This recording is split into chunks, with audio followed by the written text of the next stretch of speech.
नमस्कार दोस्तों, उत्थान क्लासेस के यूट्यूब चैनल में आपका स्वागत है। लास्ट वीडियो हमने देखा था इतिहास के सोर्स के बारे में, यानी कि इतिहास का अध्ययन हमने कैसे कैसे किया, कहाँ कहाँ से हमें इतिहास को पढ़ने में जानकारी मिली, कुछ अवशेष मिले हमें, कुछ मृदभांड मिले या कुछ साहित्यिक स्रोत मिले, कुछ पुरातात्विक साक्ष्य मिले या कुछ विदेशी यात्रियों के विवरण मिले। इस तरह से हमने धीरे धीरे उन घटनाओं को, उन स्थलों को, उन कहानियों को जोड़ा और क्या किया, इतिहास का अध्ययन करने की कोशिश की।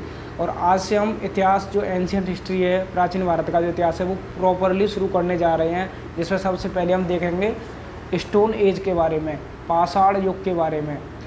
तो यहाँ पे बताया गया है, और जैसे कि हमारा जो मेन एम है, मेन मोटिव है, वो ये है, हिस्ट्री के ज़्यादा फैक्ट हैं उनको कवर करने की कोशिश करेंगे हम। और इसी के लिए मैंने जो ये बुक है, जिस बुक से मैं पढ़ा रहा हूँ आपको, यह किरण पब्लिकेशन की बुक है, भारतीय इतिहास की जो किरण पब्लिकेशन की बुक आती है, उस बुक से मैं पढ़ा रहा हूँ। और आपको ये बुक चाहिए तो इसका लिंक मैं आपको डिस्क्रिप्शन बॉक्स में प्रोवाइड करा दूँगा। और अगर आप इसकी PDF प्राप्त करना चाहते हैं तो आप हमारे टेलीग्राम चैनल पर जाकर इसकी PDF प्राप्त कर सकते हैं, जिसका लिंक भी आपको डिस्क्रिप्शन बॉक्स में मिल जाएगा। और जो लास्ट वीडियो, जो लास्ट क्लासेज हुई हैं हमारी, उनका लिंक भी आपको वहीं पर जाकर मिल जाएगा। तो चलिए शुरू करते हैं। तो यहाँ पे बताया गया है, मानव सभ्यता के इस प्रारंभिक काल को सुविधा के लिए 1970 में लार टेट ने पुरापाषाण काल को 3 भागों में बांटा है। यानी कि लार टेट नाम के एक जो अध्येता हुए हैं, जो इतिहासकार हुए, उन्होंने इसको 3 भागों में बांट दिया था। लार टेट ने किसके लिए, यानी सुगम बनाने के लिए, अध्ययन इसका जो पाषाण काल है उसका अध्ययन को सुगम बनाने के लिए किसने बांटा था, 1970 में लार टेट ने। और पुरापाषाण काल को 3 भागों में बांट दिया था। पाषाण युग क्यों कहते हैं, क्योंकि यहाँ पर ज़्यादातर जो प्रचलन था, पत्थर के हथियार बनाए जा रहे हैं, पत्थर के औजार बनाए जा रहे हैं, पत्थरों के जो गुफाएं उनमें लोग रह रहे हैं, सब काम किससे हो रहा है, पत्थरों से हो रहा है। तो इसलिए इसे क्या कहा गया था, पाषाण काल, स्टोन एज कहा गया था। तो जो पुरापाषाण काल है, जो प्रारंभिक काल है, उसको 3 भागों में कैसे बांटा गया है, पुरापाषाण काल, मध्य पाषाण काल या नवपाषाण काल, 3 भागों में बांटा गया। पहला जो भाग है उसे क्या कहा गया है, prehistoric age, pre stone age, meso age और नियोलिथिक एज। जैसे मीजोलिथिक एज और उन सब चीज़ों में यहाँ पे बांटा गया है। तो सबसे पहला जो पुरापाषाण काल है, उसका समय पीरियड उन्होंने कितना बताया, ये अनुमानित समय है, ये कभी नहीं पूछा था एग्जाम में। ये क्या है, एक अनुमान लगाया गया है कि यहाँ से लेकर यहाँ तक 20 लाख से लेकर 10,000 साल तक, फिर 10,000 साल से 6,000 BC तक क्या कहा गया है, मध्यपाषाण काल का समय माना गया है। और नवपाषाण काल का समय 6,000 BC से लेकर 3,000 BC तक माना गया है। तो सबसे पहले देखेंगे पुरापाषाण काल, जिसका समय कितना है, 20 लाख से लेकर 10,000 BC तक। इस युग का मानव भद्दे, बेडोल और अपरिष्कृत औजारों का प्रयोग करता था। यानी कि कैसे औजार थे, भद्दे थे, बेडोल थे, कोई आकार नहीं था, और अपरिष्कृत थे, न तो पैने थे, पूरी तरह ऐसे ही मतलब पत्थर निकले और उन्हीं से काम करने लग गए। इस युग को मुख्यतः आकेटक एवं खाद्य संग्रह के रूप में जाना जाता है। यानी ये लोग कैसे थे, पूरी तरह से क्या थे, शिकारी थे, केवल शिकार करते थे। और पूरा दिन इनका किस में निकलता था कि भोजन इकट्ठा करना है। कैसे भी सुबह जैसे आज के समय जानवर नहीं घूमते हैं, बंदर घूमते हैं या और पशु घूमते हैं, उनका पूरे दिन का टारगेट क्या होता है, भोजन खाना है, पेट भरना है अपना, और शाम को सो जाना है। तो ऐसे इनका क्या टारगेट होता था इस मानव का, आकेटक एवं यानी शिकार करना, और फूड गैदर यानी कि हंटर एंड गैदरर्स इनको कहा जाता था। शिकार करना और फूड को क्या करना, गैदर करना, फूड को इकट्ठा करना, ये इनका मेन काम रहता था।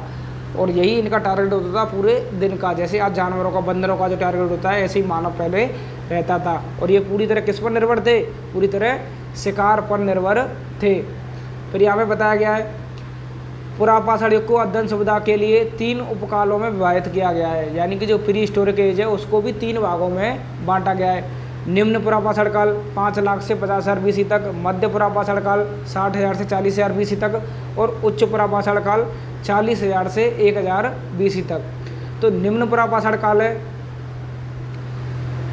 इसके जो उपकरण मिलते हैं, यानी कि जो इसके स्टोन मिलते हैं, वो कैसे मिलते हैं, क्वार्टजाइट नाम का जो पत्थर होता था उसके बने हुए इसके जो उपकरण हैं, जो वो प्राप्त होते हैं। चापर चॉपिंग, इनको क्या कहा, चापर चॉपिंग और हैंड एक्स तथा क्लीवर, 2 तरह के यहाँ पे उपकरण मिलते हैं। हैंड एक्स कहते हैं कुल्हाड़ी टाइप का जो होता है, और चापर चॉपिंग। इस काल में मानव ने मुख्यतः कोर उपकरणों का निर्माण किया है। भारत में मुख्यतः सोन घाटी यानी कि जो निम्न परापाषाण काल के स्थल है भारत में कहाँ प्राप्त होते हैं? भारत में मुख्यतः सोन घाटी जो वर्तमान में कहाँ पहुँच गई है?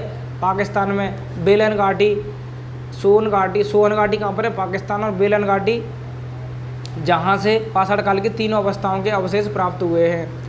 पाषाण काल की तीनों अवस्था कौन सी हैं? निम्न पुरापाषाण काल, मध्य पुरापाषाण काल और उच्च पुरापाषाण काल। इसके उपकरण कहाँ से प्राप्त हो रहे हैं? सोहन घाटी पाकिस्तान और बेलन घाटी से वहाँ के उपकरण प्राप्त हो रहे हैं। बेलन घाटी को भारतीय प्राग इतिहास का टेक्स्ट बुक कहा जाता है। बेलन घाटी जो जगह है उसको क्या कहा जाता है? भारतीय प्राग इतिहास का टेक्स्ट बुक। ये बहुत इंपॉर्टेंट फैक्ट है। टेक्स्ट बुक ऑफ इंडियन प्रीहिस्ट्री किसको कहा जा रहा है? बेलन घाटी को कहा जा रहा है। ये आपसे पूछा जा सकता है एग्जाम में। फिर एक जगह बताइए यहाँ पे, जैसे डीडवाना कहाँ पर पड़ता है? राजस्थान में पड़ता है। भीमबेटका की गुफाएं कहाँ पड़ती हैं? मध्य प्रदेश में पड़ती हैं। ये भी किसके स्थल है? पुरापाषाण काल, निम्न पुरापाषाण काल के स्थल माने जाते हैं। और भीमबेटका से बड़े पैमाने पर पाषाण युगीन गुफा चित्र प्राप्त हुए हैं, यानी कि केव पेंटिंग है वो कहाँ से प्राप्त हुई हैं? बहुत ज़्यादा मात्रा में भीमबेटका से प्राप्त हुई हैं, जो उसी समय की मानी जाती हैं। और दक्षिण भारत में, साउथ इंडिया में पल्लवरम, अतिरपक्कम तथा गिद्दलूर आदि प्रमुख स्थल हैं। कौन कौन से? पल्लवरम, अतिरपक्कम और गिद्दलूर इसके क्या हैं? प्रमुख स्थल माने गए हैं। दक्षिण भारत में जो स्थल हैं वो इसके प्रमुख स्थल माने गए हैं। पल्लवरम, अतिरपक्कम और गिद्दलूर किसके? निम्न पुरापाषाण काल के। और यहाँ बताया गया भारत में पहला हैंड एक्स है, हस्त कुठार है, हाथ की जो कुल्हाड़ी होती है, 1863 ईस्वी में मद्रास के पास पल्लवरम से प्राप्त हुआ था। और ये किसको प्राप्त हुआ है? जो ब्रिटेन के एक भूगर्भ वैज्ञानिक थे, जियोलॉजिस्ट थे और पुरातत्वविद थे, रॉबर्ट ब्रूसफूट द्वारा इसे खोजा गया था। तो रॉबर्ट ब्रूसफूट ने पहली बार पल्लवरम से एक हैंड एक्स को प्राप्त किया था। कब किया था? 1863 ईस्वी में उसे प्राप्त किया था। अतिरपक्कम से पूर्व पाषाण काल के उपकरणों की खोज किंग ने की थी। और अतिरपक्कम से भी कुछ उपकरण पाए गए हैं प्री हिस्टोरिक एज के। उनकी खोज किसने की है? किंग नाम के जो जियोलॉजिस्ट हुए हैं उनके द्वारा की गई थी। केरल और ऊपरी गंगा घाटी को छोड़कर, यहाँ पे बहुत इंपॉर्टेंट फैक्ट ये बताया गया है कि केरल और जो ऊपरी गंगा घाटी का क्षेत्र है, केरल का क्षेत्र जो भारत में यहाँ पड़ता है, ऐसे अगर हम भारत के नक्शे को देखें तो केरल का क्षेत्र यहाँ पड़ता है। और ऊपरी गंगा घाटी नॉर्थ इंडिया वाला जो गंगेटिक प्लेन है, गंगा का जो मैदान है, वहाँ को छोड़कर, इन दो जगह को छोड़कर सभी जगह पुरापाषाण काल के स्थल प्राप्त हुए हैं। यानी इन दो जगह में पुरापाषाण के स्थल हमें नहीं मिलते हैं। शायद इसका सबसे बड़ा कारण ये बताया जाता है कि जो गंगा का जो मैदान है वहाँ पे नदी बहाव की वजह से, पहले नदी बहुत ज़्यादा बहती होंगी, वहाँ पे पानी की वजह से वो स्थल क्या हो गए होंगे, या उनके जो उपकरण है वो गल गए होंगे या बहकर चले गए होंगे, गायब हो गए होंगे, इसलिए वहाँ पर नहीं मिलते हैं। और केरल में भी ये उपकरण वहाँ पे प्राप्त नहीं हो रहे हैं। तो केरल और ऊपरी गंगा घाटी स्टेटमेंट बन सकता है यहाँ से कि कहाँ पर पुरापाषाण काल के स्थल नहीं मिल रहे हैं, संपूर्ण भारत में पुरापाषाण के स्थल प्राप्त होते हैं, ऐसे दे सकते हैं वो एक्सट्रीम स्टेटमेंट। लेकिन वो गलत हो जाएगा क्योंकि केरल और ऊपरी गंगा घाटी को छोड़कर संपूर्ण भारत में इसके उपकरण प्राप्त हुए हैं या इसके स्थल प्राप्त हुए हैं। फिर क्या बताया गया यहाँ पे? इस काल के औजारों का प्रयोग करता होमो इरेक्टस मानव था, यानी कि जो होमो इरेक्टस मानव था वो इसके उपकरणों का प्रयोग करता था। होमो इरेक्टस मतलब जब मानव ने क्या कर दिया था? सीधे खड़े होकर चलना प्रारंभ कर दिया था। यानी पहले मानव बंदर की तरह चलता था और फिर मानव कैसे चलना लगा? जैसे आज के समय का जो मानव है ऐसे चलता था, उसे क्या कहते थे? होमो इरेक्टस, यानी ऐसा मानव जो अब बिल्कुल सीधे खड़े होकर चलने लग गया है। उसने इस काल के औजारों का प्रयोग किया था। यद्यपि मनुष्य का अग्नि से परिचय हो चुका था, परंतु अभी अग्नि का नियमित उपयोग नहीं होता था। निम्न पुरापाषाण काल में बताया जा रहा है कि अग्नि का प्रयोग होने लग गया था, लेकिन अग्नि के इतने अच्छे साथ से नियमित रूप से अग्नि प्रयोग नहीं हो रही है। सर्वप्रथम अग्नि के प्रयोग के प्रमाण चीन के चाओजू कोजियन गुफा से प्राप्त हुए हैं। यानी सबसे पहले जो अग्नि के अब तक खोजे गए प्रमाण है वो कहाँ से प्राप्त हुए हैं? चीन के चाओजू कोजियन गुफा, चीन की एक गुफा है चाओजू कोजियन, वहाँ से किसके? अग्नि के, यानी कि आग के साथ से प्राप्त हुए हैं सबसे पहले। अभी तक सबसे पुराना स्थल मतलब सबसे पहले जो प्राप्त हुए हैं वो यहीं से प्राप्त हुए हैं। अब आते हैं मध्य पाषाण काल, मीजोलिथिक एज। इसमें क्या बताया गया मीजोलिथिक एज में? मीजोलिथिक एज में ये कहा गया है मध्य पाषाण काल में उपकरण निर्माण हेतु क्वार्ट जैट पत्थरों की जगह चर्ट, जैप्सर, फ्लंट जैसे पत्थरों के प्रयोग का प्रमाण मिलता है। और यहाँ पे क्या हो गया, धीरे धीरे चेंज हो रहा है, मानव थोड़ा बुद्धिमान होता जा रहा है और उसकी ज़रूरतें वो बढ़ती जा रही हैं और उसकी जो परीक्षण है या उसकी जो वैचारिक क्षमता है वो थोड़ी बढ़ती जा रही है। तो इस वजह से यहाँ पे पत्थर कैसे, जो उपकरण मिलेंगे वो कैसे मिलेंगे, थोड़े विकसित टाइप के मिलेंगे, थोड़े पैने टाइप के मिलेंगे। इसलिए फलक उपकरणों की अधिकता के कारण इसको फलक संस्कृति कहा जाता है। फलक संस्कृति मतलब थोड़े पैने टाइप के, खोरचने टाइप के, मतलब पतले पतले से पत्थर मिल रहे थे। फ्लैग कल्चर कहा जाता था, फ्लैप कल्चर या मतलब फलक संस्कृति। जैसे घन के फलक होते हैं, ऐसे फलक होते हैं, इस टाइप के ऐसे कुछ औजार मिलते थे, इसलिए इसको फलक संस्कृति कहा गया है। फलक उपकरणों में खुरचनी, वेगनी, वेदक तथा तछड़ी प्रमुख थे। ये उपकरणों के नाम है, खुरचनी, वेदनी, वेदक तथा तछड़ी। और एक जगह है नेवासा, ये कहाँ पर पड़ती है, महाराष्ट्र की नर्मदा घाटी में। इस काल के उपकरण वहाँ पे प्राप्त हुए थे। पूछा जाता है नेवासा जो पुरातात्विक स्थल है, नेवासा महाराष्ट्र की नर्मदा घाटी में, वो किस समय का है, मध्य पाषाण काल का स्थल माना जाता है। नर्मदा घाटी के हथनोरा नामक स्थान से अरुण सोनकिया ने मानव कंकाल ढूंढा, जिसकी पहचान वर्तमान में आद्य होमोसेपियंस के रूप में की जाती है। यानी नर्मदा घाटी का जो हथनोरा है, जो एमपी में पड़ता है, वहाँ से अरुण सोनकिया नाम के जियोलॉजिस्ट हुए हैं। उन्होंने मानव कंकाल, सबसे पुराना मानव कंकाल ढूंढा है, जिसकी पहचान आज समय के जो आदि यानी कि जो सबसे पुराना होमोसेपियंस था उसके रूप में की जाती है। कहाँ से हुई है, हथनोरा से। और हथनोरा कहाँ में पड़ता है, नर्मदा वैली में पड़ता है। और ये कहाँ पे पड़ता है, एमपी में पड़ता है। और अरुण सोनकिया नाम के जो जियोलॉजिस्ट हुए हैं उन्होंने इसे खोजा है। और ये आद्य होमोसेपियंस है, यानी होमोसेपियंस का सबसे पहली प्रजाति होती थी, उसके बारे में इसका जो कंकाल है वो बताया जाता है। वैश्विक संदर्भ में देखा जाए तो निएंडरथल मानव का संबंध भी मध्य पुरापाषाण काल से किया जाता है। यानी निएंडरथल जो मानव था उसका संबंध किससे बताया जाता है, मध्य पुरापाषाण काल से बताया जाता है। फिर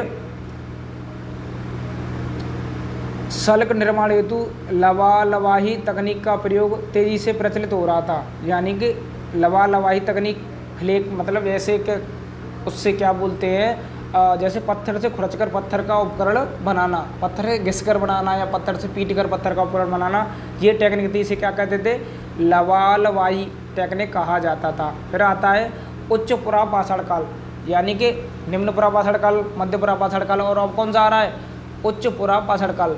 यानी पुरापाषाण काल में चल रहे हैं अभी हम, उच्च पुरापाषाण काल। होमोसेपियंस अर्थात आधुनिक मानव का विकास इस युग की विशेषता है। इस युग में आकर क्या हो गया है, मानव जो आज के समय का जो मानव है वो उसका विकास हो गया है होमोसेपियंस का।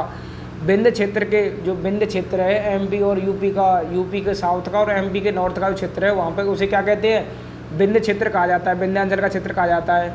के शैलाश्रयों में अनेक गुहा चित्रों का निर्माण इसी काल में हुआ। वहाँ पर जो गुफा मिलती है उनमें पेंटिंग मिलती है, वो इसी समय की मानी जाती है, उच्च पुरापाषाण काल की।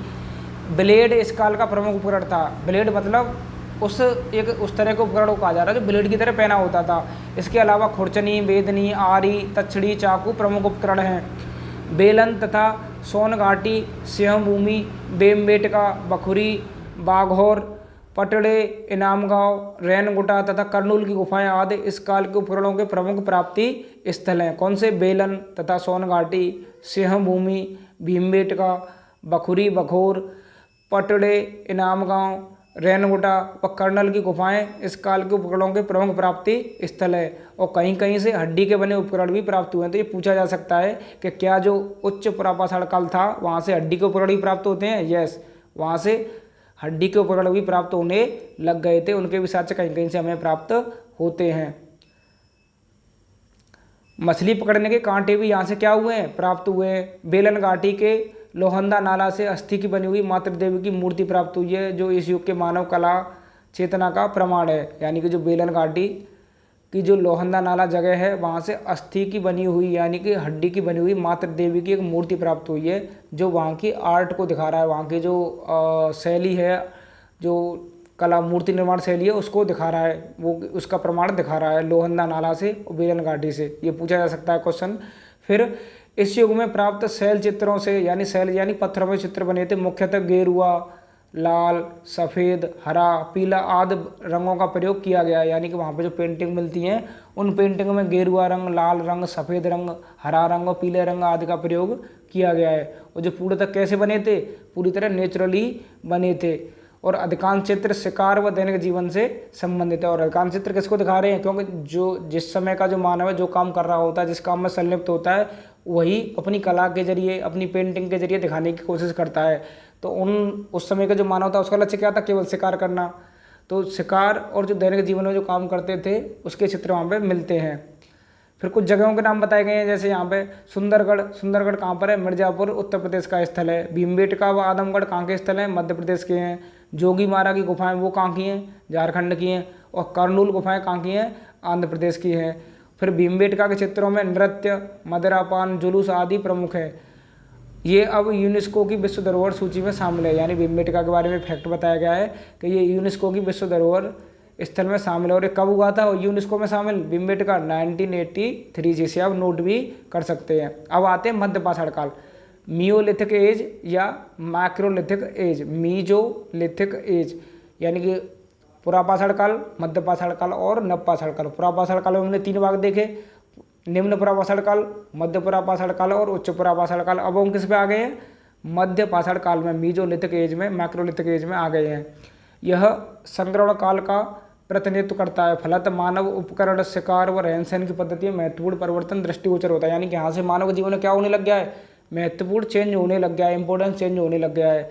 मानव अपेक्षाकृत छोटे छोटे शिकार करने लगा है, जैसे मछलियाँ व पक्षी। यानी कि अब जंगलों से निकलकर थोड़ा छोटे छोटे शिकार है वहाँ पे भी निर्भर रहने लग गया है मानव।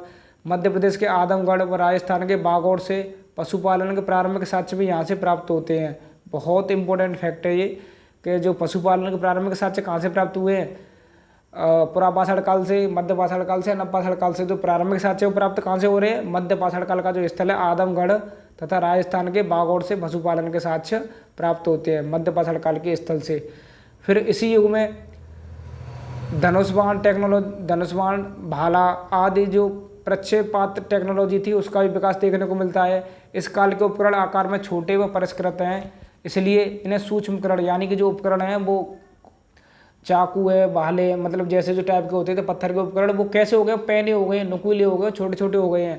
तो इसलिए इनको इस समय को क्या कहा गया है, माइक्रोलिथिक भी कहा गया है। उन उपकरणों को क्या कहा गया है, माइक्रोलिथ्स, यानी कि सूक्ष्म उपकरण, बहुत छोटे छोटे पदार्थों से बने, पत्थरों से बने, इसलिए उनको क्या कहा गया, सूक्ष्म उपकरण। इस युग के मानव ने शिकार के साथ साथ खाद्यान्न का संग्रह भी सीख लिया था। यानी शिकार तो करता ही था, साथ ही साथ फूड गैदर भी हो चुका था। यानी कि जो ग्रेन होते हैं, जो नाज होते हैं, दाने होते हैं, उनको भी इकट्ठा करने लग गया था। क्योंकि कृषि के प्रारंभिक साक्ष्य भी कहाँ से मिल रहे हैं, मध्य पाषाण काल से मिल रहे हैं, मीजोलिथिक एज से मिल रहे हैं। और कहाँ से, जो अभी हमने जगह देखी थी मध्य प्रदेश का आदमगढ़ तथा राजस्थान के बागौर से हमें वो साक्ष्य प्राप्त हुए हैं। और सर्वप्रथम कुत्ते को पालतू बनाया गया जो शिकार में मदद करता था। कुत्ते का प्रयोग सीरीज गाड़ियों को खींचने में भी किया जाता था। तो सर्वप्रथम कुत्ते के पालन का साक्ष्य भी कहाँ से प्राप्त हो रहा है, मध्य पाषाण काल से प्राप्त हो रहा है। और सबसे पहले किसे पालतू बनाया गया था, कौन से जानवर को, कुत्ते को पालतू बनाया गया था, ये भी यहाँ पे बताया गया है। फिर क्या बताया गया है, 1867 में सबसे पहले CL कार्लाइल ने विंध्य क्षेत्र में मध्य पाषाण काल के औजार खोजे। तो मध्य पाषाण काल के औजार सबसे पहले किसने खोजे, 1867 ईस्वी में सर्वप्रथम CL कार्लाइल ने विंध्य क्षेत्र मतलब जो यूपी का साउथ और MP का नॉर्थ वाला क्षेत्र है उसे विंध्य क्षेत्र कहा जाता है। वहाँ से मध्य पाषाण काल के औजार प्राप्त हुए कब, 1867 में सबसे पहले CL कार्लाइल ने। इस काल में मानव के कंकाल का सबसे पहला अवशेष प्रतापगढ़ के सरायनहर, दमदमा तथा महदहा से प्राप्त हुआ है। यानी यूपी के सराय नहर है, दमदमा है, महदहा स्थल है, वहाँ से मानव कंकाल का पहला अवशेष प्राप्त हुआ है। सराय नहर, चौपानी मांडो तथा महदहा जैसे महत्वपूर्ण स्थल मध्य पाषाण काल मध्य गंगा घाटी में या बेलन घाटी में स्थित हैं। सराय नहर से हड्डी और पत्थर के उपकरण मिले हैं। यानी कि ये पूछा जाता है सराय नहर जो स्थल है यूपी में स्थित है और वहाँ से हड्डी और पत्थर के उपकरण एक साथ मिले हैं। आवास घास फूस के बने थे, कहीं फर्श में पत्थर लगे थे, घरों के चारों तरफ खड्डे गाड़ने का साक्ष्य मिले हैं, खम्भे गाड़ने के साक्ष्य मिले हैं। यानी आवास घास फूस के बने हुए थे, झोंपड़ी टाइप के, कहीं फर्श में पत्थर लगे थे तो कहीं पर कुछ नहीं मिलता है। घरों के चारों तरफ खम्भे गाड़ने के साक्ष्य मिले हैं। एक ही पंक्ति में 3 समाधान के साक्ष्य भी सराय नहर से प्राप्त हुए। यानी सराय नहर जो स्थल है वो सबसे इम्पोर्टेंट स्तर बताया जा रहा है, जहाँ पे एक ही पंक्ति में 3 शवादानों के साक्ष्य भी प्राप्त हुए, यानी एक ही पंक्ति में 3 लोगों की जो क्रीमेशन किया गया था, यानी कि उनके शव को दफनाया गया था, वो भी वहाँ से प्राप्त हुआ है। और एक चौपानी मांडो से स्थायी जीवन के साक्ष्य स्वरूप चूल्हा, चक्की और मूसल प्राप्त हुआ है। ये भी बहुत इंपॉर्टेंट फैक्ट है। स्थायी जीवन की शुरुआत भी कहाँ से शुरू होने लग गई थी? पूरा मध्य पाषाण काल का समय था, वहाँ का एक स्थल है चौपानी मांडो, वहाँ से स्थायी जीवन के साक्ष्य प्राप्त हुए हैं। चूल्हा मिला है, चक्की मिली है, मूसल प्राप्त हुए हैं। महदहा से बूचड़खाना, गोबर और आवास के साथ साथ जुड़वा समाधान के साक्ष्य प्राप्त हुए। जो महदहा स्थल है यूपी का, महदहा, वहाँ से बूचड़खाना यानी कि जहाँ पर पशुओं को काटा जाता है, जैसे आज के समय कट्टी कारखाने होते हैं।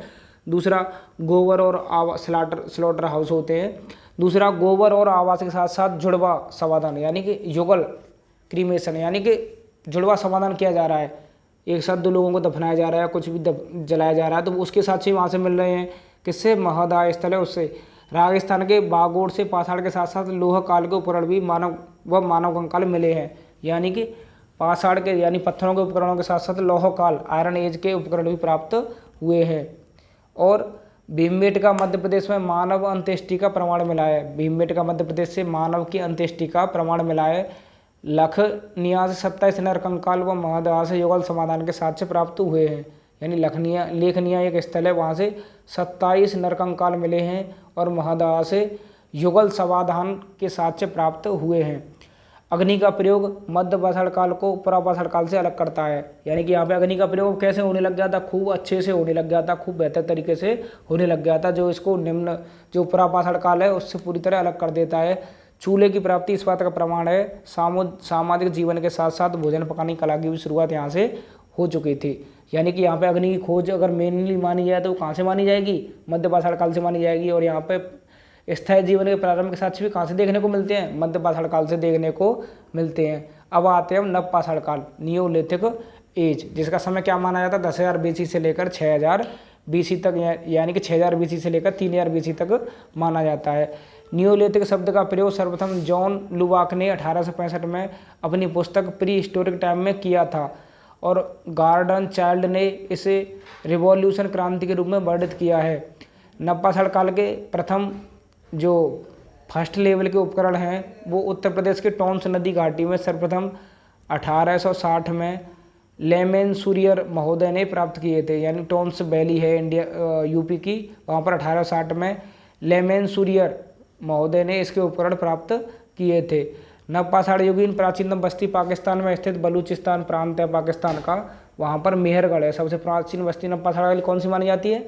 मेहरगढ़ मानी जाती है, जो कहाँ पर पड़ती है? पाकिस्तान के बलूचिस्तान प्रांत में। यहीं से कृषि का प्राचीनतम साक्ष्य प्राप्त हुआ है। तो ये एग्रीकल्चर का सबसे प्राचीनतम साक्ष्य कहाँ से प्राप्त हुआ है? मेहरगढ़ से। मेहरगढ़ कहाँ पर है? पाकिस्तान के बलूचिस्तान प्रांत में। गार्डन चाइल्ड ने इसे अन्न उत्पादक अर्थव्यवस्था के रूप में वर्णित किया है। इस युग का उपकरण सुडोल सूक्ष्म पॉलिश युक्त है। कोठारी व कुल्हाड़ी इस युग के प्रतिनिधि उपकरण हैं। लोहरा देव संत कबीरनगर उत्तर प्रदेश से 8,000 BC धानी खेती का साक्ष्य मिला, यानी लोहरा देव एक जगह है संत कबीरनगर में यूपी में, वहाँ से 8,000 BC यानी कि 8,000 BC धानी खेती के साक्ष्य मिले। दुनिया में सबसे ज़्यादा क्या बताया जा रहा है? प्राचीन बताया जा रहा है। तो कौन सी जगह है? लोहरा देव। लोहरा देव कहाँ पर पड़ती है? संत कबीरनगर में उत्तर प्रदेश के में, और वहाँ 8,000 BC यानी कि आज से लगभग 10,000 साल पहले का धान की खेती का साक्ष्य मिला है, जो विश्व में सबसे ज़्यादा प्राचीन माना जा रहा है। विश्व स्तर पर नियमित खेती की शुरुआत हुई तथा ओखली, मूसल व सिलबट्टे का प्रयोग हुआ, यानी कि नियमित खेती की शुरुआत होने लगी। और ओखली, मूसल जो होते हैं अनाज कूटने के पहले प्राचीन काल से चले आ रहे थे, जैसे चक्की होती है आज के समय, और सिलबट्टे का प्रयोग शुरू हो गया था बहुत अच्छी तरह से। पहिए का आविष्कार, मृद भांड का निर्माण, यानी पहिए का आविष्कार होने लग गया था। और जो तुम्हारे घड़े होते हैं या मिट्टी के बर्तन होते हैं अनाजों को स्टोर करने के लिए, उन सब का निर्माण भी यहाँ पर शुरू हो गया था। भारतीय उपमहाद्वीप में मेहरगढ़, बुर्जहोम, चिरांद, कोल्डी हवा, गुफरकाल आदि नवपाषाण कालीन स्थल प्राप्त हुए हैं। तो मेहरगढ़ है जो पाकिस्तान में पड़ता है, बुर्जहोम है जम्मू कश्मीर में, चिरांद जो बिहार में पड़ता है, कोल्डी हवा और गुफरकाल ये भी जम्मू कश्मीर में पड़ता है, आदि नवपाषाण कालीन स्थल माने जाते हैं। मेहरगढ़ से जौ के 2, गेहूं की 3 किस्में तथा खजूर एवं कपास की खेती के साक्ष्य प्राप्त हुए हैं। तो यानी खजूर की खेती, कपास की खेती के साक्ष्य भी वहाँ से प्राप्त होते हैं। बुर्जहोम व गुफ कराल से गर्त निवास के साक्ष्य प्राप्त हुए हैं। तो जो बुर्जहोम जगह है, बुर्जहोम और गुफ कराल कहाँ पर है? जम्मू कश्मीर है। वहाँ से जो गड्ढे का घर होता था उसके गर्त आवास के साक्ष्य भी प्राप्त हुए हैं। बुर्जहोम से एक समाधि स्थल में मालिक के साथ उसे पालतू कुत्ते के दफनाने का साक्ष्य मिला है। यानी बुर्जहोम जो जगह है वहाँ से मानव के साथ कुत्ते को दफनाने का साक्ष्य भी प्राप्त हुआ है। कौन सी जगह है? बुर्जहोम। बुर्जहोम कहाँ में पड़ती है आज के समय? जम्मू कश्मीर में। कोल्डी हवा से वन एवं कृषि जन्य दोनों प्रकार के चावल का साक्ष्य मिले। यानी कोल्डी हवा से चावल के दो, यानी जंगलों में उड़ने वाला चावल और खेती में किए जाने वाले चावल, दोनों के साक्ष्य प्राप्त हुए हैं। और चौपानी मांडो से संसार में मृद भांड के प्राचीनतम साक्ष्य मिले। यानी कि जो पॉटरी होती थी, जो मिट्टी के बने हुए बर्तन होते थे, उसके सबसे प्राचीनतम साक्ष्य कहाँ से मिले हैं? चेपानी मांडो से। बेलन घाटी में चेपानी मांडो से 3 किलोमीटर दूर महगढ़ा से गौशाला का साक्ष्य प्राप्त हुआ है। यानी कि बेलन घाटी में चौपानी मांडो से 3 किलोमीटर दूर महदहा से गौशाला का साक्ष्य प्राप्त हुआ। हमने देखा था अभी लास्ट लाइन में, महदहा एक जगह है, वहाँ से पशु पक्षियों के गोबर के साक्ष्य और वहाँ से गायों के साक्ष्य प्राप्त हुए हैं। दक्षिण भारत से उगाई जाने वाली पहली फसल रागी थी। यहाँ पे बताया गया है कि नवपाषाण काल में दक्षिण भारत में पहली फसल के साक्ष्य किसके मिलते हैं? रागी फसल होती है। राई फसल जो होती है, लाहा एक सरसों होता है, सरसों से थोड़ी पतली होती है, वो क्या कहलाती है? राई कहलाती है। दक्षिण भारत में नवपाषाण काल 1000 BC तक चलता रहा और यह समय यहाँ महापाषाणिक संस्कृति का, इसी समय यहाँ पर महापाषाणिक संस्कृति का उदय हुआ। यानी मेगालिथिक एज जो मानी जाती है, जो बड़े बड़े पत्थरों का यूज किया जाता था वहाँ पर समाधि बनाने के लिए, सब तरह के कामों के लिए, तो उसे क्या कहा जाता था? महापाषाणिक संस्कृति। और जो जिसका समय कब तक रहा? 1000 BC तक रहा। कहाँ पर रहा? दक्षिण भारत में रहा। और क्या विशेषता बताई गई यहाँ पे? श्रम विभाजन व स्त्री पुरुष में विभेद भी इस काल से दिखना प्रारंभ हुआ। व्यक्तिगत संपत्ति की भावना का विकास हुआ यहाँ से। इसी काल में धीरे धीरे मातृसत्तात्मक समाज पितृसत्तात्मक समाज में परिवर्तित होने लगा। नवपाषाण काल मानव ने प्राकृतिक शक्तियों के रूप में मातृ देवी की उपासना आरंभ की। तो जो मातृ देवी की उपासना के साक्ष्य मिलते हैं। पुनर्जन्म में विश्वास बढ़ रहा था। यानी कि ये क्या है? उन जो चीज़ें मिली है, जो अवशेष समय प्राप्त हुए, उनको देखकर अनुमान लगाए गए हैं। नवपाषाणिक ग्राम संस्कृतियों ने ही कांस्ययुगीन शहरी संस्कृतियों के उदय का मार्ग प्रशस्त किया। यानी कि वहाँ के जो गांव का कल्चर था उसी ने धीरे धीरे क्या बसा दिए? फिर सिंधु घाटी जैसी विशाल सभ्यता बसा दी, जो शहरी सभ्यता मानी जाती है। भारत में नवपाषाण काल से संबंध पुरातात्विक खोज प्रारंभ करने का श्रेय डॉक्टर प्राइम रोज को है। भारत में नवपाषाण काल से संबंधित पुरातात्विक खोज किसने शुरू की थी? प्राइम रोज ने, जिन्होंने 1842 ईस्वी में सुगुर कर्नाटक नामक स्थल से उपकरण खोजे थे। 1842 ईस्वी में। कताई और बुनाई कला से भी परिचित थे ये लोग, क्योंकि पुराविदों को उत्खनन से चरखे कुछ अंश प्राप्त हुए हैं। यानी कि ये लोग कताई और बुनाई से भी क्या थे? पूरी तरह परिचित थे। अब देखते हैं यहाँ पे कुछ बताया गया कि जो तिथि होती है उसका ज्ञान हम कैसे करते हैं। यानी कि जैसे BC है, AD है, या जो कुछ उपकरण प्राप्त हुए, कुछ अवशेष प्राप्त हुए, उनसे कैसे जानने की कोशिश करते हैं? इतना पुराना है, उसके बारे में कुछ इंपॉर्टेंट फैक्ट यहाँ पे दिए गए हैं। तो इतिहास में तिथियों का प्रकटन 2 प्रकार से होता है। इसे BC अर्थात बिफोर क्राइस्ट, ईसा के जन्म से पूर्व, क्योंकि अभी हम सब चीज़ें किसमें पढ़ेंगे? BC में, यानी ईसा मसीह के जन्मदिन से इतने साल पहले। इस जैसे मैं पढ़ रहा हूँ अभी 2000 BC, तो एक लिमिट मानी गई 0। यहाँ पे किसका जन्म हुआ था? ईसा मसीह का। तो ईसा मसीह के जन्म से 2000 साल पहले, और अब क्या चल रही है? 2022 चल रही है। तो 2022 साल ये हो गए और 2000 साल पहले के हो गए। तो आज से लगभग 4022 साल पुरानी बात वो हो रही है, बिफोर क्राइस्ट, ईसा के जन्म से पहले। और ईसवी सन जैसे AD अर्थात एनो डोमिनी, जिसका तात्पर्य ईसा मसीह के जन्म के वर्ष से है। एनो डोमिनी लैटिन भाषा का शब्द है, जिसका शाब्दिक अर्थ है ईसा मसीह के जन्म के वर्ष। यानी कि जैसे 0 मान लिया और यहाँ पे ईसा मसीह का जन्म हुआ है, तो उस समय को क्या कह देते हैं? AD। यहाँ से जो समय आएगा, जैसे 2000 AD, 2001 AD, ये क्या है? ईसा मसीह के जन्म की एक 0 मान ली गई थी, वहाँ से ये समय शुरू हुआ था। इसे AD कहा जाता था। BC यानी उसके जन्म से पहले की बात हो रही है। और फिर भारतीय पुरातत्व का संक्षिप्त परिचय दिया गया। भारतीय पुरातत्व सर्वेक्षण विभाग है, उसका यहाँ पर संक्षिप्त परिचय दिया गया, उसका कैसे कैसे विकास हुआ। तो यहाँ पर बताया गया है ASI archaeological survey of India की स्थापना 1861 में तत्कालीन वायसराय लॉर्ड कैनिंग के समय पर अलेक्जेंडर कनिंघम के प्रयासों से हुई थी। तो उस समय वायसराय कौन थे ये पूछा जाता है? Lord Canning. और किसने प्रयास किए गए थे? अलेक्जेंडर कनिंघम ने इसको स्थापना के लिए प्रयास किए गए। तो कब इसकी स्थापना हुई थी? 1861 में। पुरातत्व के क्षेत्र में इसके अविस्मरणीय योगदान के कारण ही इन्हें भारतीय पुरातत्व का जनक किसे कहा जाता है? अलेक्जेंडर कनिंघम को भारतीय पुरातत्व का जनक कहा जाता है। एएसआई पर्यटन एवं संस्कृति मंत्रालय के अधीन कार्य करता है और एएसआई के प्रथम महानिदेशक सर अलेक्जेंडर कनिंघम थे, जबकि पहले भारतीय महानिदेशक राय बहादुर दयाराम साहनी थे। यानी पहले भारतीय कौन थे? राय बहादुर दयाराम साहनी। और पहले अंग्रेज कौन थे? पहले जो इसके एएसआई के महानिदेशक थे सर अलेक्जेंडर कनिंघम। भारतीय पुरातत्व विभाग की स्थापना का श्रेय लॉर्ड कर्जन को दिया जाता है। यानी पूरी तरह उसे अधिनियम बनाकर, कानून बनाकर स्थापना किसने कराई थी? लॉर्ड कर्जन ने 1904 में। प्राचीन स्मारक परीक्षण अधिनियम 1904। और हड़प्पा और मोहनजोदड़ो के उत्खनन के समय ASI archaeological survey of India के महानिदेशक कौन थे? Sir John Marshall. यानी जॉन मार्शल उस समय इसके महानिदेशक थे 1921 और 1922 के समय। और सबसे पहले महानिदेशक कौन थे? Alexander Cunningham. और पहले भारतीय कौन थे? राय बहादुर दयाराम साहनी। और 1904 में इसको वो जो राइट एक्ट बनाकर वो दिया गया था लॉर्ड कर्जन के समय। और स्थापना किसके समय की गई थी? लॉर्ड कैनिंग के समय 1861 में। फिर यहाँ पे कुछ चीज़ें बताई गई हैं कि तिथि का निर्धारण कैसे होता है, उत्खनन से प्राप्त जो अवशेष प्राप्त होते हैं उनकी तिथि का निर्धारण कैसे होता है। तो सापेक्ष तिथि निर्धारक की विधियाँ हैं। स्थिरीकरण विधि, यानी गड्ढे खोदते जाएंगे, पहली परत, दूसरी परत, तीसरी परत, तीसरी प्रारूप की विधि। चौथी संबंधित पदार्थ विधि, फ्लोरीन के द्वारा परीक्षण किया जाता है, पराग विश्लेषण किया जाता है। दूसरी होती है निरपेक्ष तिथि निर्धारण की विधियाँ। वृक्ष वलय विश्लेषण विधि, यानी कोई पेड़ प्राप्त हुआ है, पेड़ का अवशेष प्राप्त हुआ है, तो उसकी जो रिंग होती है उनको काट काट कर देखेंगे कितनी पुरानी है, उनसे हमें जानकारी मिलती है। पोटेशियम ऑर्गन विधि होती है, एक कार्बन 14 विधि होती है, सबसे ज़्यादा प्रचलित रहती है। एक होती है यूरेनियम विधि, एक होती है थर्मोल्यूमिनेसेंस डेटिंग विधि। कार्बन डेटिंग विधि के बारे में यहाँ पे बताया गया है। कार्बन डेटिंग विधि से केवल उन्हीं अवशेषों की तिथि ज्ञात की जा सकती है जो कभी जीवित थे। बहुत इंपॉर्टेंट फैक्ट है, क्योंकि उनमें क्या होता है, जब कोई लिविंग थिंग होती है उसमें क्या होता है? कार्बन होता है। जो लिविंग थिंग नहीं होती उसमें कार्बन नहीं होगा। तो ये बताया गया कार्बन डेटिंग विधि से केवल उन्हीं अवशेषों की तिथि ज्ञात की जा सकती है जो क्या होती है? कभी जीवित थे, यानी कि जो पहले कभी जीवित थे उन्हीं की तिथि ज्ञात की जा सकती है।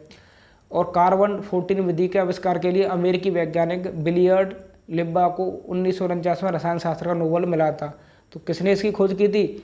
बिलियर्ड लिब्बा ने। और 1849 में इसी को कार्बन 14 की खोज के लिए इनको रसायन शास्त्र का नोबेल पुरस्कार दिया गया था। जो कार्बन 14 की विधि है वो केवल जीवित वस्तुओं के लिए आयु जानने के लिए प्रयोग में लाई जाती है। पोटेशियम आर्गन विधि से निर्जीव वस्तुओं की उम्र ज्ञात की जा सकती है। जो पोटेशियम आर्गन मेथड होता है उससे जो नॉन लिविंग थिंग होती है उनकी एज ज्ञात की जा सकती है।